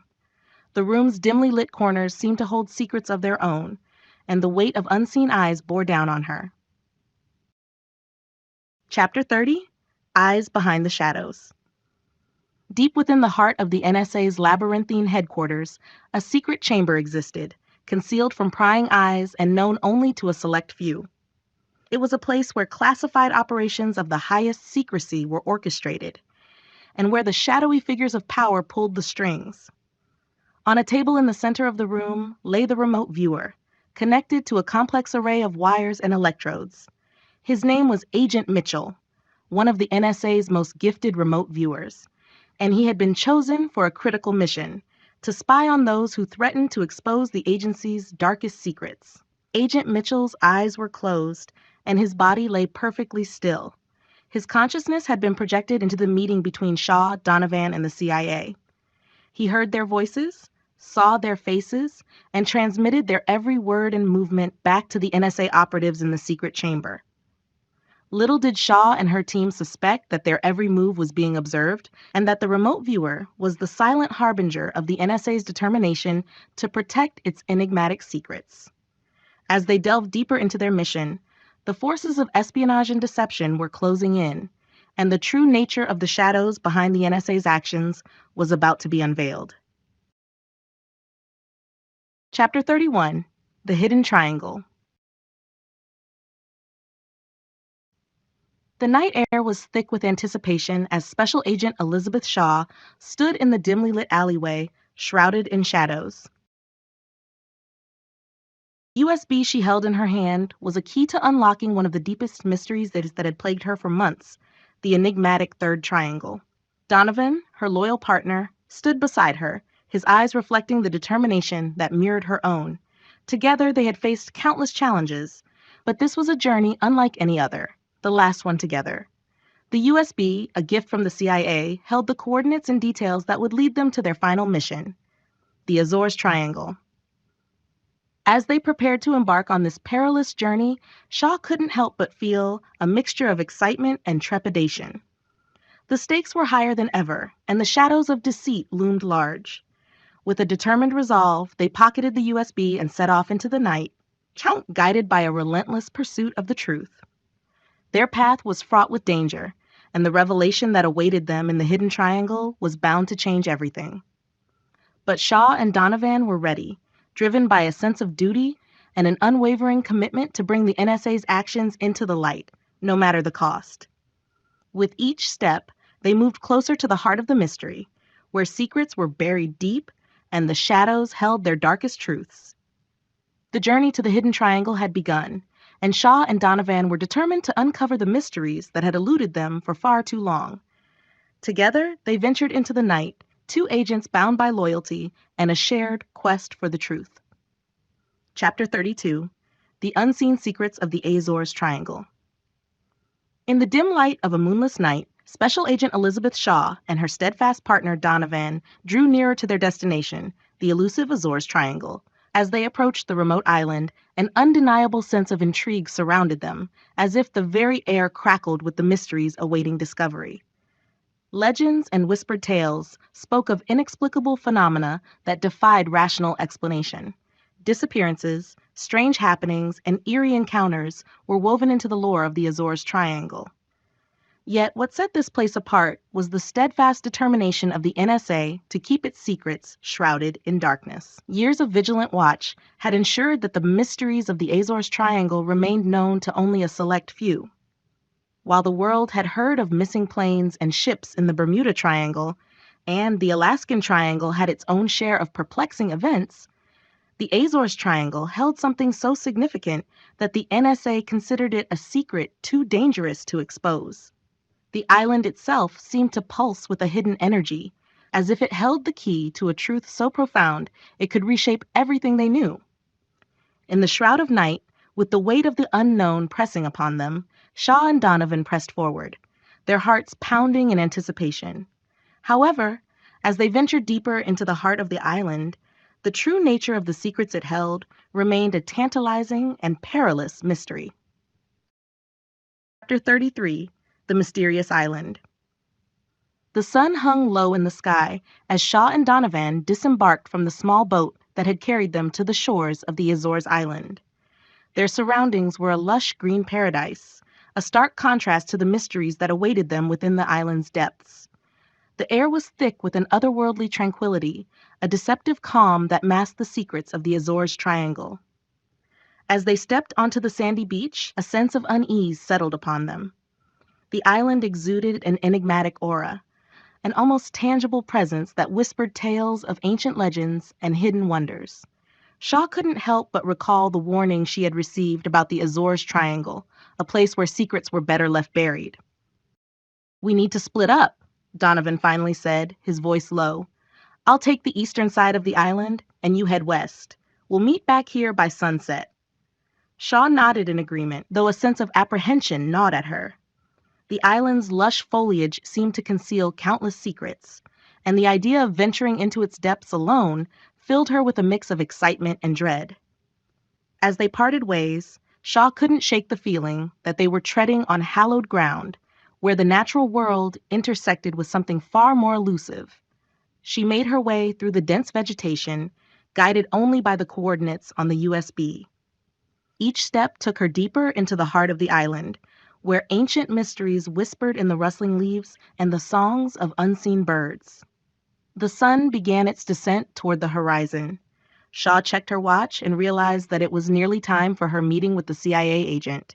She needed to find a suitable place to set up, so she continued her journey through the island's depths, searching for the perfect spot. Chapter 34, Checks In.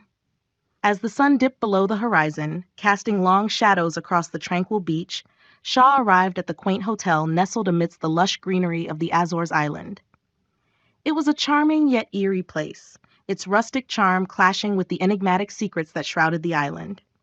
She entered the hotel's dimly lit lobby, her eyes scanning the room for the CIA agent, her supposed ally in this venture. He sat at a small table near the window, bathed in the soft glow of a flickering candle. Shaw approached him cautiously, her senses on high alert. After checking his watch, the agent rose to his feet as she approached, offering a somewhat polite smile. "Agent Shaw, I presume?" he inquired, extending his hand. Shaw shook his hand firmly. "Yes, that's me," she replied, her voice steady but tinged with unease. "You must be Agent Williams." "That I am," he confirmed, gesturing for her to take a seat. "Please, have a seat. We have much to discuss." As Shaw settled into the chair opposite him, she couldn't help but glance at her watch. She was running a bit late, a fact that didn't escape Agent Williams's notice upon her arrival. He raised an eyebrow and inquired, "Is everything all right, Agent Shaw?" Shaw hesitated for a moment, choosing her words carefully. "I was actually expecting my partner to have arrived ahead of me," she admitted, her eyes scanning the empty chair beside her. "He's usually punctual." Realizing the time, Shaw reached for her phone to message Donovan. "You ain't gonna get no reception here, Agent Shaw. You're in the Triangle now." Agent Williams regarded her with a curious expression. "You're waiting on your partner, huh? Well, we can reschedule our meeting if you need to lie down and get some rest." Shaw nodded appreciatively. "That might be a good idea. I'm feeling a bit fatigued. Thank you, Agent Williams." With that, she rose from her seat and excused herself. The hotel room she had reserved was a short walk away, and she needed a moment to collect her thoughts. Shaw couldn't shake the feeling that something was amiss, not just with Donovan's absence, but with the entire situation. Chapter 35, Nightmares of the Past. Shaw entered the small hotel room, her footsteps muffled by the worn carpeting. The dim light from a single bedside lamp cast long shadows that danced along the walls. The room felt suffocating, as if the secrets of the Azores island pressed in from all sides. With a weary sigh, she closed the door behind her and leaned against it for a moment, trying to shake off the unease that had settled in her bones. The encounter with the supposed CIA agent had left her on edge, and the absence of Donovan only added to her growing sense of dread. Shaw glanced at her watch, realizing that she had a few hours before her scheduled meeting with Agent Williams for dinner. The exhaustion of their journey weighed heavily on her, and she decided to lie down for a brief rest. As she settled onto the bed and closed her eyes, her mind drifted into a restless slumber. In the depths of her subconscious, a vivid nightmare took hold. Unlike the hazy and fragmented dreams she had experienced before, this one unfolded with crystal clarity. It was as if she had been transported back in time to a fateful moment she could never forget. The rain poured down in torrents, drenching Shaw as she navigated the treacherous terrain of the Alaskan wilderness. Every detail was vivid. The sensation of rain-soaked clothing clinging to her skin, the taste of blood in her mouth, and the distant rumble of thunder. As the nightmare progressed, Shaw's heart raced, her breathing grew shallow, and the weight of desperation bore down on her. She saw herself, lying on the car's front seat as shots rang out. Frantically, she called for help on her radio, the words "Officer down" escaping her lips in a desperate whisper. The voice on the other end crackled with static, asking her to repeat herself. Shaw took a deep breath and spoke barely above a whisper. "Officer down," she struggled to say. But the rain drowned out her cries, and the voice on the radio faded away. As she lay there helpless, one word crossed her mind: puppeteer. The nightmare ended as abruptly as it had begun, leaving Shaw gasping for breath in the dimly lit hotel room. Her heart pounded in her chest, and her hands trembled as the vivid memories of that fateful night flooded her consciousness. Chapter 36. Uncovering Shadows. Agent Williams sat across from Shaw in the dimly lit hotel room, his expression a mixture of concern and understanding. The vivid nightmare she had just described hung in the air like an ominous cloud, a testament to the enigmatic nature of the Azores Triangle. "I've heard stories of dreams and memories becoming unusually vivid within the triangle," Agent Williams began, his voice measured. "It's as if the boundaries between reality and imagination become one in this place." Shaw nodded, still shaken by the intensity of the dream. "I've experienced strange dreams before, but this was different. It felt so real." "It's the effect of the triangle," Agent Williams explained again. "It has a way of dredging up memories and emotions, sometimes with unsettling clarity." Agent Williams leaned forward, his tone becoming more serious. "There's something I need to discuss with you, Agent Shaw. I've been working a lead on the underground NSA base. I have reason to believe that they'll be meeting at a remote location tonight at 9 p.m. It's a significant breakthrough." Shaw's curiosity piqued. "Where is the meeting location, and what do you need from me?" Agent Williams provided her with the coordinates and details of the meeting spot. "I'll need backup, someone I can trust. Will you be there with me, Agent Shaw?" Without hesitation, Shaw agreed. "I'll be there. I've come this far together, Agent Williams. We'll uncover the truth together." As they finalized their plans, the weight of their mission hung in the air. The secrets of the Azores Triangle and the underground NSA base were within reach, but the shadows of deception and danger loomed large. With a shared determination, Shaw and Agent Williams prepared to face the unknown, their path fraught with uncertainty, as they ventured deeper into the enigma of the Triangle. 7. The tense meeting. The night hung heavy with anticipation as Shaw and Agent Williams set out on their mission to meet his contact. They moved through the darkened streets of the Azores Island, each step taking them closer to an uncertain fate. The air was thick with a sense of impending danger, and neither of them could ignore the weight of the secrets they carried. Agent Williams had been the one to suggest this meeting, a supposed lead that promised to unravel the mysteries of the underground NSA base. Shaw had agreed to accompany him, despite her reservations. As they walked, tension built like a storm on the horizon, and it was clear that this mission would test their trust in each other. The meeting location was a remote spot deep within the island's interior, far from the prying eyes of curious onlookers. The dense foliage cast eerie shadows in the moonlight, and the silence was broken only by the sounds of their footsteps and the rustling of leaves. Shaw couldn't help but feel a growing unease. The island seemed to hold its breath, as if aware of the secrets that lay hidden within its heart. She glanced at Agent Williams, whose expression remained unreadable in the darkness. Finally, they arrived at the meeting spot, a desolate rooftop with a panoramic view of the island. Shaw couldn't shake the feeling that they were walking into a trap, but she had come too far to turn back now. As they reached the rooftop, the tension reached its breaking point. Agent Williams turned to face Shaw, his hand slipping inside his coat.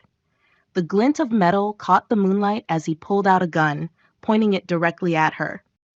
The world seemed to freeze in that moment, the weight of their choices bearing down on them. The night held its breath, and Shaw felt a chill run down her spine. The rooftop became a battleground of uncertainty, and the words that hung in the air were a harbinger of the confrontation to come. Chapter 38, The Rooftop Showdown. The rooftop was shrouded in darkness, and the tension between Shaw and Agent Williams reached its breaking point. The gun he held steady in his hand felt like a ticking time bomb, and every second counted. As the confrontation escalated, a sudden noise from the rooftop's edge shattered the silence. Agent Williams spun away from Shaw, his senses on high alert, thinking it was an attack aimed at him. It was the distraction Shaw had been waiting for, and she seized the opportunity. With lightning-fast reflexes, Shaw lunged at Agent Williams, her training taking over. She tackled him to the ground, sending the gun skittering across the rooftop. The two agents grappled in the darkness, their breaths ragged and their movements fueled by adrenaline. It was a brutal and desperate struggle, each of them fighting for their own survival. Shaw's training and determination clashed with Agent Williams's cunning and experience. The rooftop became a battleground, the moonlight revealing flashes of their fierce battle. As blows were exchanged, Shaw's mind raced. She needed to disarm Agent Williams and get the upper hand. She spotted a piece of debris nearby and, with a burst of strength, managed to grab it. She swung it with all her might, striking Agent Williams and causing him to lose his grip on her. The gun was within reach, and Shaw didn't hesitate. She grabbed it and pointed it at Agent Williams, her heart pounding. Their confrontation had come to a head, and the fate of their mission hung in the balance. Agent Williams raised his hands in surrender, his expression a mix of defeat and resignation. "Are you going to shoot me like you did your partner, Agent Shaw?"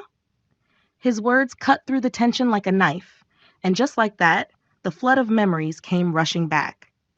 Thunder cracked overhead, and the memories Shaw had buried deep within resurfaced.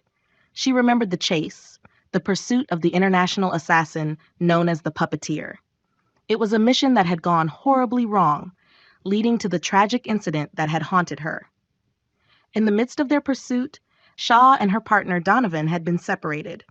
The Puppeteer had been a master of deception, and the chaos of the chase had played into his hands.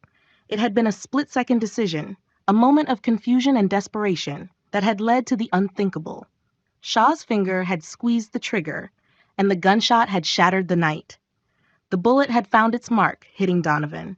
It was an accidental shot, a tragic mistake, but the consequences had been irreversible. Donovan had fallen, his life slipping away, and Shaw had been left with the burden of his death. The memories flooded her mind, the guilt and grief overwhelming. She had blocked out the truth of that night, unable to face the reality of what had happened. The weight of her partner's death had haunted her ever since, and the revelation now threatened to consume her.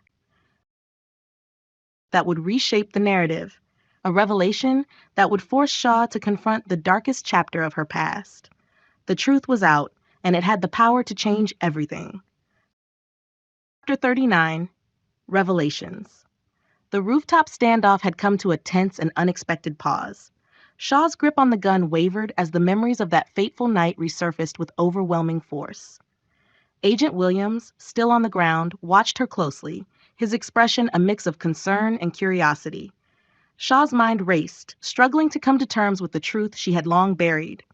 The guilt of her partner's death, the pain of that accidental gunshot, all flooded her senses. She realized that her memories had been distorted and suppressed, creating a false narrative she had accepted as reality.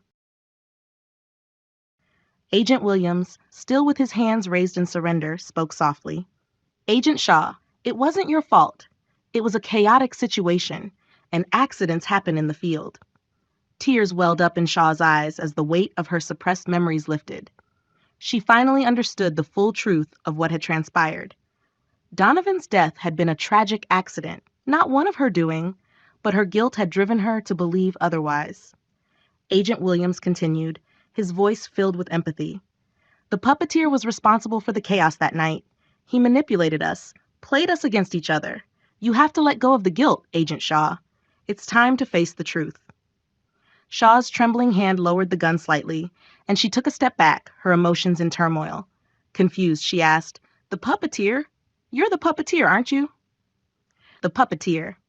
An international assassin with 87 murders committed at his hands stared at Shaw. His lips curled into a sinister smile, confirming her suspicions. Very astute, Agent Shaw. But you see, I prefer to think of myself as an artist. I create chaos and watch it unfold. Your partner's death was just one stroke of my masterpiece. Shaw's heart raced as the realization sank in. The man before her had been responsible for Donovan's death, and she had unknowingly been his pawn. Her grief turned to anger, and she glared at the puppeteer. I won't let you get away with this, she hissed, her voice trembling with rage. The puppeteer shrugged, unfazed by her threat. Perhaps not, but I've had my fun. It's time for the grand finale. Before Shaw could react, the puppeteer saw his chance and lunged forward, and another struggle ensued. Their fight raged on the rooftop, a battle between the hunter and the hunted. But this time, Shaw was determined not to let the puppeteer escape. As the fight reached its climax, a sudden gust of wind and rain swept across the rooftop, pushing them both dangerously close to the edge. Shaw and the puppeteer teetered on the brink, their fates hanging in the balance. In a final desperate effort, Shaw delivered a powerful blow that sent the puppeteer staggering backward from the ledge. He lost his footing and fell to the ground. And he watched as Special Agent Elizabeth Shaw tumbled over the rooftop's edge, disappearing into the darkness below. Chapter 40, The Descent. As Shaw teetered on the edge of the rooftop, her world spun in a whirlwind of rain and darkness. The sound of thunder echoed in her ears as she plummeted towards the unforgiving ground below. Time seemed to slow, and her training kicked in. She twisted her body mid-air, aiming for a car parked nearby. The impact was jarring as she crashed onto the car's roof, the metal groaning beneath her weight. With a desperate roll, she tumbled off the car, landing hard on the rain-soaked pavement. Pain coursed through her body, but adrenaline pushed her to her feet. Gasping for breath, Shaw looked up, her eyes meeting the sinister gaze of the puppeteer, who regarded her like a predator eyeing its prey. Gunshots rang out, and the puppeteer's form vanished from view. Before Shaw could process what had just occurred, darkness closed in on her. The world became a blur, and the last thing she heard before succumbing to unconsciousness was a voice saying, "We have her." Chapter 41, Shaw's Awakening. As she began to regain consciousness, a distant echo reached her ears, repeating the haunting words, "We have her. She's safe." The sound was surreal, like a whisper from the past. As Shaw slowly stirred in the dimly lit room, her senses gradually returned. Her head throbbed with pain, and her body ached in a way that made every movement feel like a monumental effort. But the true source of her discomfort lay deep within her heart, the realization of Donovan's death, a painful truth she could no longer avoid. Gradually, Shaw's eyes fluttered open, and her gaze fell upon a man standing nearby. He wore a suit, and his demeanor was calm and composed. His presence brought a sense of reassurance, and he spoke softly. "Relax, Agent Shaw. You're safe now." Shaw's voice was hoarse as she struggled to form words. "And the puppeteer?" Her question hung in the air, filled with a mixture of hope and dread. The man nodded solemnly. "He got away. Our team was on a mission to apprehend the puppeteer, but when you fell from the rooftop, we had to abandon our operation to save you. Your safety was our priority." Shaw's heart sank at the news of the puppeteer's escape. She had come so close to capturing him, and now he remained at large. The consequences of her fall weighed heavily on her, but she understood that it had been necessary to ensure her survival. The room was filled with a heavy silence, the gravity of their situation sinking in. Shaw's recovery had begun, but the puppeteer's threat still loomed, a shadow she couldn't escape. The battle was far from over, and Shaw's determination to bring the international assassin to justice burned brighter than ever. Chapter 42, Recovery. Special Agent Elizabeth Shaw lay in the narrow hospital bed, her gaze fixed on the rain-splattered window. Beyond the glass, a world she had momentarily escaped from continued to move, oblivious to the turmoil inside her mind. The soft hum of the fluorescent lights overhead provided a monotonous backdrop to her thoughts. Shaw's head throbbed with a persistent ache, her body aching from the relentless ordeal on the rooftop. Yet it was the pain in her heart that cut deepest, a lingering reminder of Donovan's death. As the minutes crawled by, a figure dressed in a crisp white coat entered the room, holding a clipboard with Shaw's chart. The man was familiar to her, a face she recognized from the NSA. He offered a polite smile and greeted her. "Good morning, Agent Shaw." Shaw acknowledged the greeting with a weary nod, her expression tinged with a mixture of exhaustion and frustration. She knew the routine all too well. The questions, the assessments, the constant monitoring. It was a necessary part of her recovery, but it grated on her nerves. "How did you sleep?" the NSA agent inquired, his voice laced with genuine concern. Shaw's response was tinged with impatience as she shifted her position in the bed, discomfort radiating from her battered body. "Not good," she admitted, her tone edged with frustration. "I just want to know how long I'm going to be held here." The NSA agent offered a sympathetic nod, understanding the restlessness that came with confinement. "I know it's not easy, Agent Shaw, but you're not a prisoner here. We simply need to make sure you're fully recovered before we can consider releasing you." Shaw sighed, her gaze returning to the rain-soaked window. She knew they had to be cautious, but her restless spirit yearned for action, for answers. The mysteries of the triangles still lingered, and there was much she needed to uncover. Chapter 43, Questions Arise. Shaw's curiosity, as relentless as ever, began to stir as she lay in the hospital bed. The NSA agent had a way of making secrets feel tangible, and the enigma of the triangles loomed large in her mind. She turned her attention toward the man from the NSA, her expression filled with a mix of determination and inquisitiveness. "I need to know more about the triangles," she asserted, her voice unwavering. "Why are they kept so secret?" The NSA agent regarded her with a measured gaze, his response carefully chosen.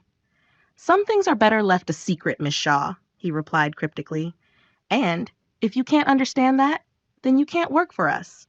As Shaw absorbed the strange response, the NSA official continued, seamlessly transitioning from the secrecy of the triangles to an unexpected proposition. "Agent Shaw, we can offer you a partnership," he began, his tone carrying a sense of assurance. "You'll remain at the FBI, but your primary focus will shift to uncovering the truth behind a highly secretive cloning project led by a powerful billionaire.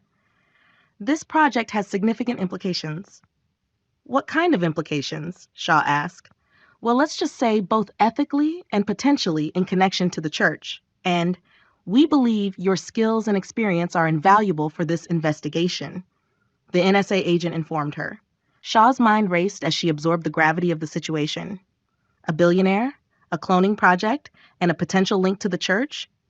It was a web of mysteries that seemed to stretch endlessly before her. The NSA official continued, "Think of it as a mutually beneficial arrangement. You get the resources and support of the NSA, and we get your expertise. After all, it's good to have the NSA as a friend, Miss Shaw, like on that rooftop when you were trapped with an international assassin. Having friends can make all the difference." Shaw considered the offer carefully. She had always been driven by a relentless pursuit of the truth, and this new mission held the promise of answers to questions that had eluded her for so long. The secrets of a billionaire's cloning project and the enigmatic world of espionage intertwined before her, presenting a path she couldn't resist exploring. Chapter 46. A new chapter. Shaw returns to her life at the FBI, embracing a fresh mission. She embarks on her investigation into the billionaire and his cloning project. As she sits at her desk, Shaw delves deeper into her latest assignment. The enigmatic triangles gradually recede into the recesses of her memory like an elusive echo of a bygone mystery. And a new sound can be heard. Coming soon. Echoes of Divinity.